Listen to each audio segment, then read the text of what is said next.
Hello friends, welcome back to our channel. आज की इस वीडियो में हम देखेंगे प्लांट किंगडम पादप जगत को, जिसमें मैं आपको 5 जगत वर्गीकरण में आपको बता चुकी हूँ कि पादप जगत को हम पादपों को पादप जगत में क्यों रखते हैं। उसके कुछ क्राइटेरिया थे। अगर आपने 5 जगत वर्गीकरण को नहीं पढ़ा है तो आप पहले जाके उसको पढ़िए, तब आपको बहुत अच्छे से समझ आएगा कि पादप जगत में किनको रखा गया है और क्यों रखा गया है। तो एक छोटा सा रिवीजन देख लेते हैं। पादप जगत में हम रखते हैं यूकैरियोटिक कोशिकाओं को। मैंने आपको बताया है कोशिकाएं 2 प्रकार की होती हैं, प्रोकैरियोटिक और यूकैरियोटिक। R.H. व्हिटेकर ने 1969 में 5 जगत वर्गीकरण दिया, जिसमें उन्होंने 5 जगत को शामिल किया: मोनेरा, प्रोटिस्टा, कवक, पादप और जंतु।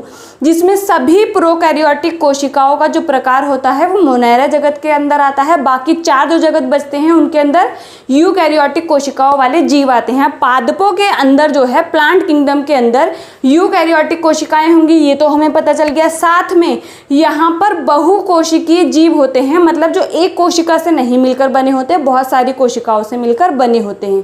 फिर आता है इनमें सेल वॉल पाई जाती है।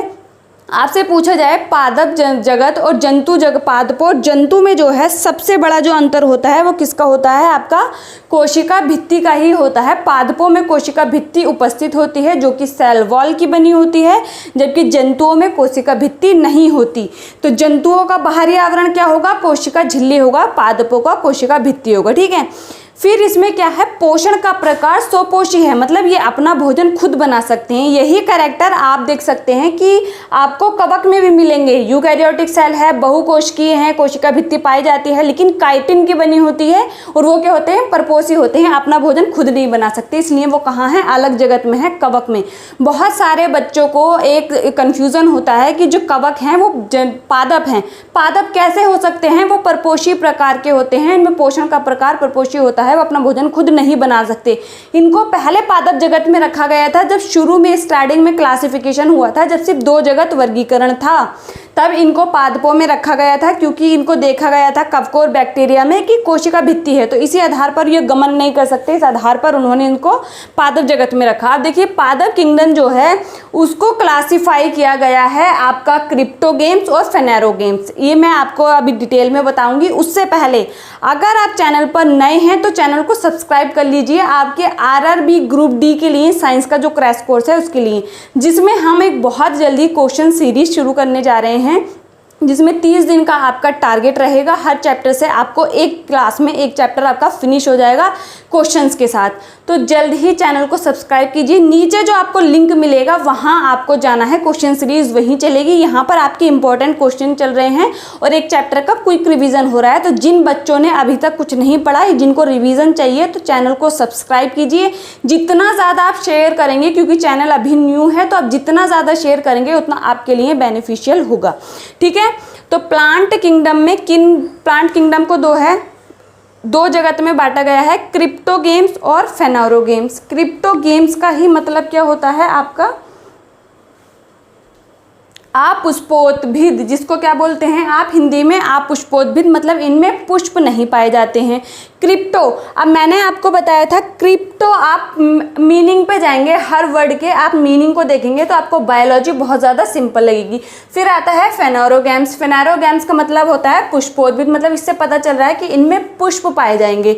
अब देखिए, क्रिप्टोगेम्स जो है उसको भी आगे क्लासीफाई किया गया है। किसमें किया गया है? थैलोफाइटा, ब्रायोफाइटा, आपका टेरिडोफाइटा। थैलोफाइटा मतलब इनका जो स्ट्रक्चर होगा वो थैलस के समान होगा, मतलब जो पादप होगा वो आपको ऐसे नहीं दिखेगा कि उसमें जड़, तना, पत्ती आप अलग अलग विभेदित कर सकते हैं। नहीं, उसमें क्या होगा? आपको थैलस के समान दिखेगा। उसका शरीर कैसा दिखेगा? एक थैलस के समान दिखेगा, जिसमें आप जड़, पत्ती, तना को विभेदित नहीं कर सकते। इसके जो एग्जाम्पल होते हैं वो शैवाल होते हैं। आप बारिशों के दिनों में काई देखते हैं, जो काई जमा हो जाती है पानी वाले स्थान पर, वो क्या है? आपका शैवालों में आता है। तो थैलोफाइटा क्या आप उसमें देखकर उसकी जड़, पत्ती, तना को बता सकते हैं? नहीं बता सकते। फिर आपका आता है ब्रायोफाइटा, टेरिडोफाइटा, जिम्नोस्पर्म, एंजियोस्पर्म। एक चीज़ अभी समझिए, आपको ये चीज़ बाद में समझ आएगी। मैं आपको एक स्टेटमेंट देती हूँ कि शैवाल आपका bryophyta, Thallophyta, bryophyta, pteridophyta, gymnosperm, angiosperm, और यही इनके विकास का क्रम है। ये चीज़ अभी आपको समझ आएगी। अब देखिए एक एक करके सबको पढ़ेंगे। आपका जो आप पुष्पोद्भिद है उसमें उसको तीन में बांटा गया है, थैलोफाइटा, ब्रायोफाइटा, टेरिडोफाइटा। फिर आपका आता है पुष्पोद्भिद, मतलब इनमें फ्लावर प्रेजेंट होते हैं। जो फ्लावर है वो क्या है, उपस्थित होंगे, और सीड भी प्रेजेंट होंगे। यहाँ पर ध्यान रखना है, इन तीनों में ही ना ही तो फ्लावर होता है और ना ही सीड प्रेजेंट होते हैं। अब देखिए यहाँ पर पुष्पोद्भिद में क्या है, दो हैं, जिम्नोस्पर्म और एंजियोस्पर्म। अब जिम्नोस्पर्म को आपने फेनेरोगैम्स में तो रखा है, जिसको हम पुष्पोद्भिद बोल रहे हैं, मतलब पुष्प पाए जा रहे हैं, लेकिन जिम्नोस्पर्म में पुष्प नहीं पाए जाते हैं। इनमें सिर्फ सीड पाए जाते हैं, और वो सीड भी क्या है, नेकेड होते हैं, मतलब उनके बाहर कोई कवरिंग नहीं होती, क्योंकि फ्रूट्स आपका क्या है, बीज के जो होते हैं उनको कवर करते हैं, लेकिन इनमें फ्रूट ही नहीं बनता है। और जब सीड है तो फ्रूट नहीं बनेगा, और फ्रूट नहीं बनेगा, आपका फ्लावर ही नहीं है तो फ्रूट कैसे बनेगा। आपको एक चीज़ पता है कि फ्लावर से ही फ्रूट बनता है, तो जब फ्लावर ही नहीं है तो यहाँ पर क्या होगा, फ्रूट नहीं बनेगा। ठीक है, अब देखिए यहाँ पर मैंने आपको बताया क्रिप्टोगेम्स में क्या है, ना ही तो फ्लावर होता है और ना ही वहाँ पर सीड प्रेजेंट होते हैं। अब देखिए थैलोफाइटा को देखते हैं। जो आपको थैलोफाइटा है उसमें क्या है, मैंने आपको बताया थैलस के समान इनकी क्या होती है, संरचना होती है, थैलस के समान। अब आगे बढ़ते हैं और इसको समझने की कोशिश करते हैं। यहाँ पर आपको पता चल गया किन जीवों को आप कहाँ रखेंगे, पादपों को आप रखते हैं पादप जगत में। क्यों रखते हैं, क्योंकि ये क्या होते हैं, आपके मल्टी सेल्यूलर होते हैं, यूकैरियोटिक सेल होती है इनमें, और इनमें क्या है, आपका स्वपोषी होते हैं, अपना भोजन खुद बना सकते हैं प्रकाश संश्लेषण करके। अब देखिए, अब हम बात करते हैं थैलोफाइटा की। अब थैलोफाइटा में सिर्फ यही नहीं होता कि आपका सीड और फ्लावर नहीं होते, बहुत सारी चीज़ें एब्सेंट होती हैं थैलोफाइटा को। देखिए थैलोफाइटा के अगर आपको एग्जाम्पल पूछा जाए तो शैवाल क्या है, इनका एग्जाम्पल है।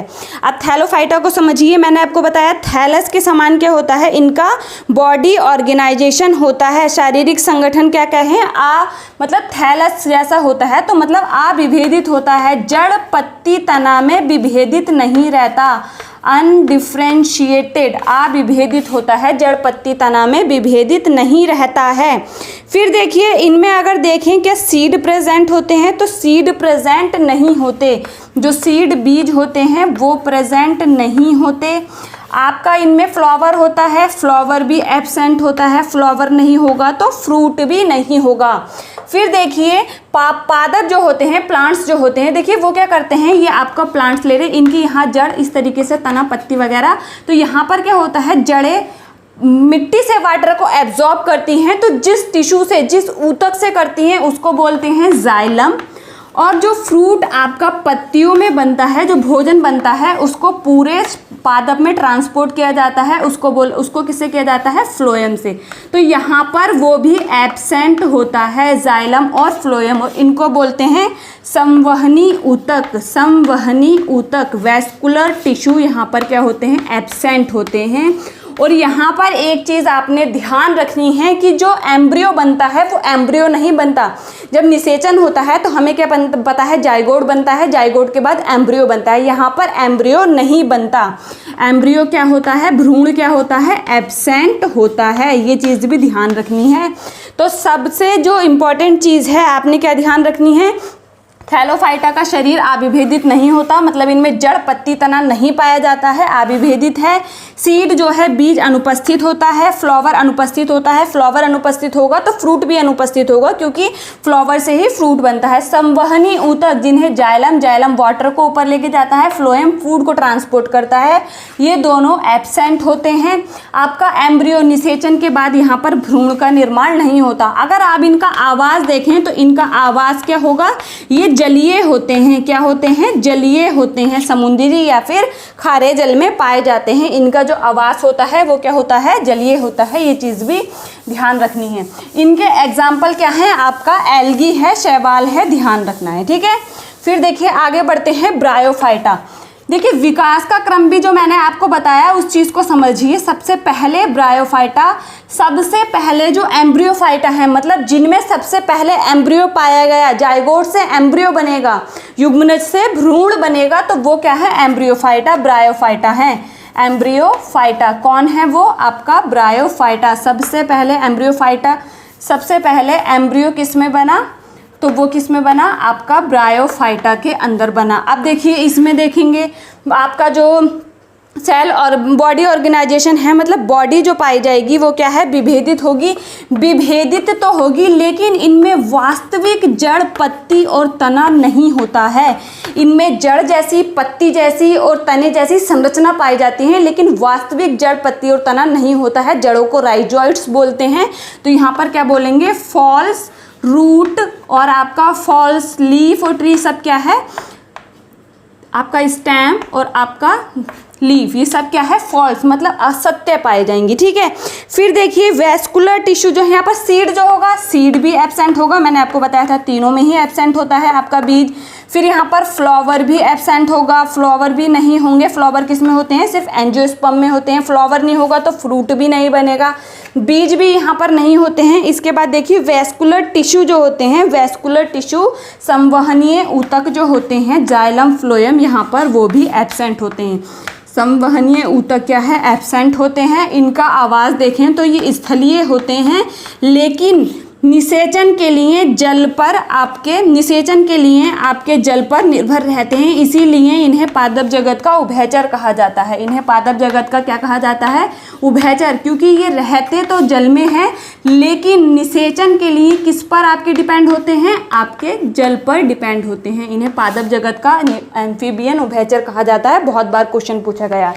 अब देखिए ब्रायोफाइटा आपको थैलोफाइटा से, शैवाल से थोड़े ज़्यादा आपको विकसित लग रहे हैं क्योंकि यहाँ पर क्या हुआ? सबसे पहले एम्ब्रियो बना। सबसे पहले एम्ब्रियो, भ्रूण कहाँ बनेगा? आपका ब्रायोफाइटा के अंदर बनेगा। ये चीज़ भी ध्यान रखनी है। ठीक है, इसके एग्जाम्पल बहुत इंपॉर्टेंट है। आपसे अगर एग्जाम्पल पूछे तो क्या होगा? उनका मॉसेस एग्जाम्पल होगा, लीवरवर्ट एग्जाम्पल होगा और आपका क्या होगा?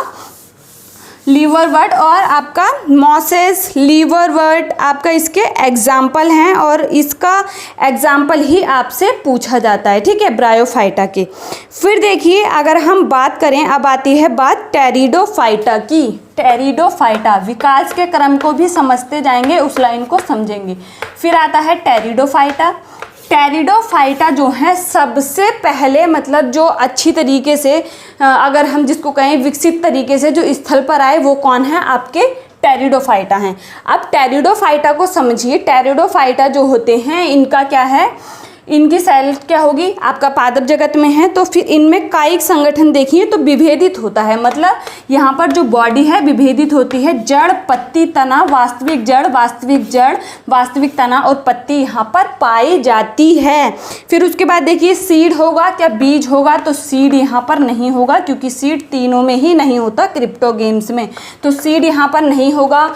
क्या फ्लावर होगा? तो फ्लावर नहीं होगा। फ्लावर नहीं होगा तो फ्रूट भी नहीं बनेगा।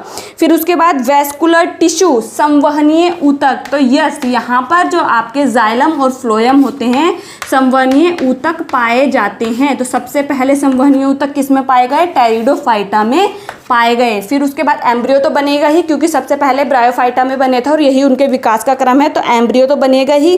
फिर देखिए हैबिटेट क्या होगा? इनका आवास क्या होगा? वो है स्थल। ये किस में है? स्थल में। सबसे विकसित जो सबसे पहले पादप थे वो कौन है? आपके टेरिडोफाइटा है। तो थोड़ी देखिए उससे ज़्यादा विकसित है क्योंकि यहाँ पर वास्तविक जड़, पत्ती, तना पाया जा रहा है। संवहनीय ऊतक सबसे पहले यहाँ पर बने थे। इनको क्या बोलते हैं?